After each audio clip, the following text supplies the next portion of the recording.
için akşamımız xeyir olsun. Bir de hamile salamlar 8'in yarısıdır. Paylaştığım heyvanlar karabka ilə geldi. Hamısı tutulma heyvanlardır. Kimin ne heyvanı olsa düşün. 10 Mart'tan satılır. Bak, kırmızı rengi var. Sonra bak, neti üstü kalı var. Keçinli əbrəş quyruq var. Her biri 10 manat. Her biri 10 manat. Bak, dalıgöy var. Dalıgöy da kariçili. Bir şeyler göyrəyli. Kanlı quyruq babalıdır. Leleyli. Karagöz kallı var. Yüksek orta.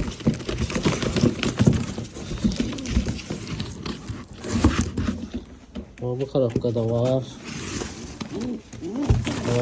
Dalıboz var. Əbrəş boyun kesik tutulur.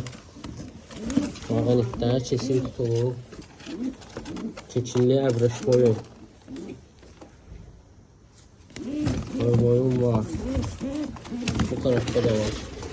Şimdi qanetlərə bağlı, qanet açıq var, qanetlərə bağlı baxacağım. Çəkəcəm, var, video var.